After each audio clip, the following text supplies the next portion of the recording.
Creepers या climbers होते हैं तो क्या होता है, एक तुम डंडी लगा देते हो जिसके सहारे वो पूरा का पूरा पेड़ चढ़ता चला जाता है। तो टच की वजह से देखो मूव कर रहा है, ऊपर की तरफ बढ़ रहा है, मतलब मूव कर रहा है, तो इसको क्या बोल दोगे, थिग्मोट्रॉपिक मूवमेंट। दूसरा नेस्टिक मूवमेंट नॉन डायरेक्शनल। देखो एन से नेस्टिक, एन से नॉन, एन से नेस्टिक, एन से नॉन, ऐसे याद रखना nastic movement. So hello seekers, welcome to the YouTube channel of physics cum tricks. जो कंट्रोल एंड कोऑर्डिनेशन का लेक्चर था वन शॉट का, उसमें बचा हुआ था सिर्फ प्लांट मूवमेंट, जिसको तुम प्लांट हार्मोन के नाम से भी अभी बोलोगे और फाइटो हार्मोन भी कह सकते हो। तो उसके बारे में हमको पढ़ना है, आज उसको डिस्कस करते हैं जल्दी से। वो भी जल्दी से कर लेते हैं, 5 मिनट तुमको हम समझाएंगे ताकि तुम्हारा एकदम स्मूथली जल्दी से सारा टॉपिक कवर हो जाए। देखो कोऑर्डिनेशन प्लांट से बात करोगे तो प्लांट के पास कोई भी नर्वस सिस्टम नहीं होता है, पहली बात ये याद रखना। दूसरी चीज ये समझो कि इनके पास स्पेशल केमिकल होते हैं जिनको हार्मोन्स बोलते हैं, और वही काम क्या करते हैं, पूरे के पूरे प्लांट मूवमेंट में मदद करेंगे। मतलब हमारे बॉडी में तो ह्यूमन बॉडी में क्या होगा, नर्वस सिस्टम होगा जो कि काम करता है, लेकिन प्लांट्स में केमिकल्स होते हैं, हार्मोन्स होते हैं जो कि मूवमेंट को ब्रिंग आउट करते हैं। इतना समझ पाए। जो मूवमेंट प्लांट पे होगा वो दो टाइप का होगा, एक का नाम है tropic movement, tropic means directional, जहां पे डायरेक्शन हो, ट्रॉपिक मूवमेंट। दूसरा है नेस्टिक मूवमेंट, नॉन डायरेक्शनल। देखो एन से नेस्टिक, एन से नॉन, एन से नेस्टिक, एन से नॉन, ऐसे याद रखना, nastic movement, non directional movement. बताओ समझ पाए, ठीक है। अब आगे आ जाओ, ये कैसे मूव करेगा अभी आगे बना रखा है हमने, इस पर समझो। देखो अब सबसे पहला क्वेश्चन होता है स्टिमुलस क्या होता है। ये तुम्हारे मन में भी डाउट होगा कि सर स्टिमुलस हमने सुना है but we don't know what is stimulus, ठीक है। तो सुनो, जो चेंज होता है एनवायरनमेंट में जिसकी वजह से तुम रिस्पॉन्ड करते हो, उसी को स्टिमुलस बोला जाता है। जैसे फॉर एग्जाम्पल तुमको बहुत दिन बाद गेम्स पीरियड मिला है स्कूल में और तुम तुरंत ही अपना बैग पैक करके जल्दी से ग्राउंड की तरफ जा रहे थे, तभी तुम्हारे पैर की छोटी वाली उंगली जाके टेबल में फंस गई। अब होगा क्या, the moment when I speak 52 languages at a time, languages at a time, तो है क्या, अगर तुम्हारी उंगली इस टेबल में ना फंसती तो क्या तुम ये 52 लैंग्वेजेस एट अ टाइम बोलते, नहीं बोलते। तो मतलब स्टिमुलस क्या हो गया, तुम्हारी उंगली का फंसना। मतलब जिस चीज की वजह से काम हो रहा हो उसी चीज को क्या बोल दोगे, स्टिमुलस। फॉर एग्जाम्पल ठंडी बहुत ज्यादा है तो तुमने क्या यूज कर लिया, रजाई यूज कर ली, उससे क्या हो गया, तो ठंडी क्या बन गई, स्टिमुलस हो गया, समझे। अगर अभी आगे पढ़ोगे, अगर फोटो के वजह से, लाइट के वजह से सनफ्लावर का मूवमेंट हुआ तो फोटो क्या हो गया, लाइट क्या होगी, स्टिमुलस हो गया। एक बार अब पढ़ो डेफिनेशन, समझ पाए। The change in the environment to which organism respond, environment में चेंज, ठंडी पड़ रही, गर्मी पड़ रही, तुम्हारा पैर लड़ा कि नहीं लड़ा, लाइट बाहर है, फोटो है कि नहीं है, उसकी वजह से जो ऑर्गेनिज्म रिस्पॉन्ड करेगा उसी चेंज को क्या बोल देंगे, स्टिमुलस बोल देंगे। बताओ समझ पाए, ठीक है। अब देखो ट्रॉपिक मूवमेंट 5 टाइप के हैं। एक है फोटोट्रॉपिक मूवमेंट, डायरेक्शनल मूवमेंट तो है ही है, लेकिन डायरेक्शनल में भी अगर लाइट के वजह से डायरेक्शन आ जाए तो फोटो है, अगर वाटर के वजह से आ जाए तो हाइड्रो है, अभी पढ़ेंगे आगे। अब देखो क्या है, ये प्लांट अगर तुम देखोगे तो सूरज जिस तरफ है उस तरफ झुका जा रहा है, जिस तरफ लाइट है उस तरफ झुका जा रहा है, तो लाइट की वजह से मूव किया ना, मूव मतलब चलना नहीं होता है, जो चलने वाला टर्म उसको लोकोमोशन बोलते हैं। मूवमेंट मतलब अगर तुम ऐसे भी हो, मान लो तुम पेन चला रहे हो, ये चला रहे हो, तो क्या तुम चल रहे हो, नहीं चल रहे, लेकिन ये मूव तो हुआ, समझे। तो मूवमेंट डज नॉट मीन्स कि तुम चलो ही, तुम लोकोमोट करो। मूवमेंट मतलब होता है कहीं भी बॉडी पार्ट का इधर से उधर हिलना। प्लांट सीधे था, लाइट की वजह से झुक गया, मूव किया, लेकिन लाइट की वजह से तो फोटोट्रॉपिक मूवमेंट, समझे, ड्यू टू लाइट। तो स्टिमुलस क्या हो गया, लाइट। अब देखो स्टेम की बात करोगे तो स्टेम लाइट की तरफ जा रहा है तो पॉजिटिव बात है, अच्छी बात है, तो पॉजिटिव फोटोट्रॉपिज्म बोल दोगे। और ये अवे जा रहा है, रूट की बात करो तो देखो दूर आ रहा है तो ये नेगेटिव हो जाएगा। मतलब जो लाइट के तरफ जाए, जो स्टिमुलस के तरफ जाए वो पॉजिटिव है, जो स्टिमुलस से भागे वो नेगेटिव है। बताओ समझ गए। पॉजिटिव नेगेटिव अभी हर जगह पढ़ना है तो हम तुमको साथ में बता दिया। जैसे एक बहुत ही अच्छा एग्जाम्पल है सनफ्लावर का, जहां जहां सूरज जाएगा वहां वहां सनफ्लावर भी जाता है। और सूरज की लाइट है, मतलब लाइट अगर सूरज की इस तरफ होगी तो सनफ्लावर इधर, लाइट इधर होगी तो सनफ्लावर इधर, मतलब सनफ्लावर का मूवमेंट ड्यू टू लाइट हो रहा है। तो ये बेस्ट एग्जांपल है किसका, फोटोट्रॉपिक मूवमेंट का। डायरेक्शन तो है, जहां पे धूप है उधर ही की तरफ सनफ्लावर का फेस है, या सनफ्लावर का फ्लावर तुम बोल दो, वो है। तो सनफ्लावर का movement is the best example of phototropic movement. बताओ इतना समझ पाए, ठीक। आगे बढ़े। अब देखो एक होता है movement due to water, water के वजह से हो जाए तो हाइड्रोट्रॉपिक मूवमेंट, सिंपल है, मूवमेंट ड्यू टू वाटर। बताओ स्टिमुलस क्या हो गया, वाटर हो गया। और देखो रूट्स इन सॉइल की बात करोगे तो रूट क्या होती है, पानी की तरफ जाती है। अगर पानी यहाँ पर है तो रूट अपने आप उधर मुड़ने लगती है। तो जब इनका इस तरफ जाना होगा तो बताओ ये स्टिमुलस की तरफ जा रही, पानी की तरफ जा रही, तो पॉजिटिव हो गई रूट्स। जबकि स्टेम की बात करोगे तो नेगेटिव। तो रूट्स इन सॉइल क्या हो गया, पॉजिटिव, लेकिन कौन सा ट्रॉपिज्म, हाइड्रोट्रॉपिज्म। बताओ इतना समझ गए? ठीक, आगे बताएं। आगे देखो जियोट्रॉपी, जियो मतलब होता है ग्रेविटी, जो ग्रेविटी वो जियोग्राफी पढ़ते हैं उसका मतलब भूगोल, अर्थ के बारे में बताता है। तो यहाँ पे क्या है, ग्रेविटी के बारे में पता चलेगा। तो जो मूवमेंट होगा ड्यू टू ग्रेविटी उसको बोलते हो जियोट्रॉपिज्म। अब यहाँ पर देखो अगर तुम रूट की बात करोगे तो रूट नीचे की तरफ जा रही है, यहाँ देखो रूट नीचे की तरफ जा रही है, मतलब पॉजिटिव बात है, तो पॉजिटिव जियोट्रॉपिज्म। देखो इसको जियोट्रॉपिज्म बोल दो या जियोट्रॉपिक मूवमेंट, दोनों एक चीज है। जैसे पेरिस्टाल्सिस या पेरिस्टाल्टिक मूवमेंट एक चीज होता है, ऐसे यहाँ भी है। ठीक, अब देखो शूट की बात करोगे, स्टेम की बात करोगे तो स्टेम ऊपर की तरफ जा रही, ग्रेविटी नीचे, स्टेम ऊपर, मतलब नेगेटिव जियोट्रॉपिज्म। बताओ समझ गए? समझ गए? आगे आ जाए। कीमो, कीमो तुम्हारे कोर्स में है नहीं बट लिखवा दिए। कीमो का मतलब होता है केमिकल के, कीमोट्रॉपिक मूवमेंट का पूरा मतलब होता है केमिकल के वजह से डायरेक्शनल मूवमेंट। तो अगर तुम पॉलन ग्रेन की बात करो तो पॉलन ग्रेन कैसे एग के पास पहुंच जाता है, तो वहां सर्टेन केमिकल्स रिलीज होते हैं जिसके वजह से उसको डायरेक्शन मिलता है पॉलन ग्रेन को। और इसी का एग्जांपल, वही ग्रोथ ऑफ पॉलन ग्रेन किसका एग्जांपल हो जाएगा, कीमोट्रॉपिक मूवमेंट का। ठीक, थिग्मोट्रॉपिक, ये बहुत इंपॉर्टेंट है। थिग्मो मतलब होता है टच, अगर टच के वजह से मूवमेंट हो जाए तो क्या बोल दोगे, थिग्मोट्रॉपिक मूवमेंट।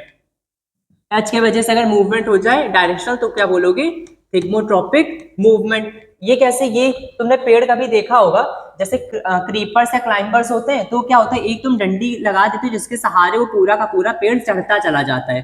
तो टच के वजह से देखो मूव कर रहा है, ऊपर की तरफ बढ़ रहा, मतलब मूव कर रहा है, तो इसको क्या बोल दोगे, थिग्मोट्रॉपिक मूवमेंट। समझे?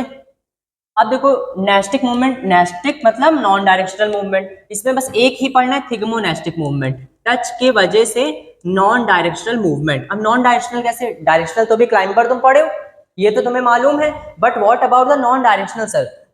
नॉन डायरेक्शनल में बहुत एग्जांपल अच्छा है इसका, मिमोसा पुडिका बोलते हैं, जिसको तुम हिंदी में छुई मुई बोलते हो, उसी को मिमोसा पुडिका इंग्लिश में बोलते हैं, साइंस में बोलते हैं, और इंग्लिश में बोलते हैं touch me not plant, touch me not plant. ठीक है, छुई मुई या तो मिमोसा पुडिका, मिमोसा पुडिका। अब समझो ये काम कैसे करता है, यहां पर आगे बताते हैं। देखो ये तुम्हारे बुक का डायग्राम है, ये नीचे वाला उन्होंने मेंशन नहीं किया किस चीज की लीफ है। अगर एग्जाम में आ जाता है ये डायग्राम बना के ये कौन सा मूवमेंट शो कर रहा है, तो आंसर क्या जाएगा, थिग्मोनेस्टिक मूवमेंट। नेस्टिक मतलब नॉन डायरेक्शनल। ठीक है, दूसरी चीज अगर कभी पूछता है कौन सी किस प्लांट की लीफ है, तो आंसर जाएगा मिमोसा पुडिका। बताओ कितना सिंपल है। ठीक, इसी का और सुंदर डायग्राम इधर भी हमने बना दिया है, तो ये वाले डायग्राम से तुम देख सकते हो। तो होता क्या है, जैसे तुमने इस प्लांट को छुआ, हो क्या क्या, इसके अंदर का जो पानी है वो सारा का सारा पानी जिधर से आया था, रूट से आया था, तो रूट के तरफ ही यहाँ जाएगा। इधर मान लो रूट स्टेम है, फिर स्टेम नीचे रूट गई है, तो रूट की तरफ वापस चला जाएगा।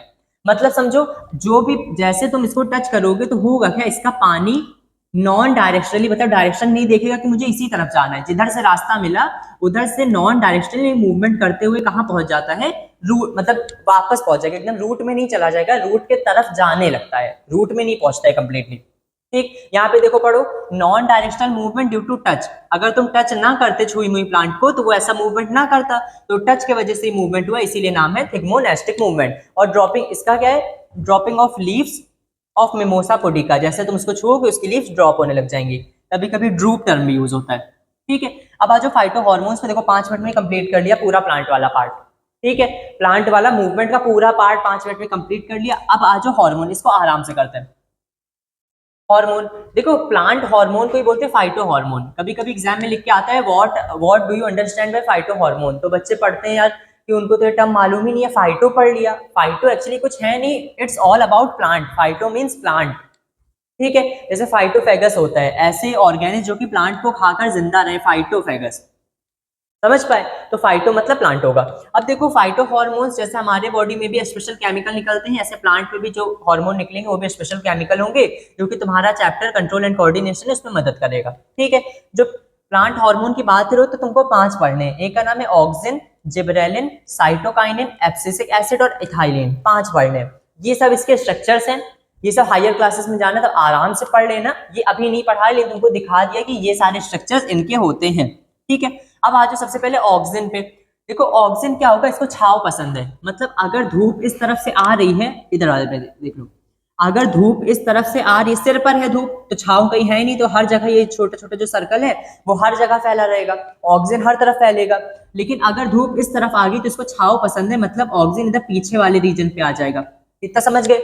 सेम काम होगा क्या, ऑक्सीजन का काम होता है लेंथ बढ़ा देना शूट की, वो भी शूट टिप की, स्पेशली बोलो तो शूट टिप की लेंथ बढ़ा देता है, ग्रो कर देता है और सेल ग्रोथ को बढ़ा देता है, या तो बोल दो सेल को इलोंगेट कर देता है। तो अब ये बताओ ऑक्सीजन जिस तरफ है तो वहां की लंबाई बढ़ जाती है, और जिस तरफ नहीं है उस तरफ की घट जाती है। तो एज अ रिजल्ट प्लांट को बैलेंस करने के लिए थोड़ा सा झुकना पड़ता है टूवर्ड्स लाइट। क्यों? क्योंकि देखो ये वाली साइड अगर तुम ये ऑक्सीजन ये प्लांट मानो तो ये वाली साइड ज्यादा बड़ी हो गई है, ये वाली साइड कम है, तो उसको झुकना पड़ेगा ताकि खुद बैलेंस कर पाए पूरे के पूरे प्लांट को। तो यही चीज है कि अगर छत पे मतलब एकदम सिर पे ऑक्सीजन है तो उसको कहीं छांव नहीं मिली, कहीं नहीं जाएगा।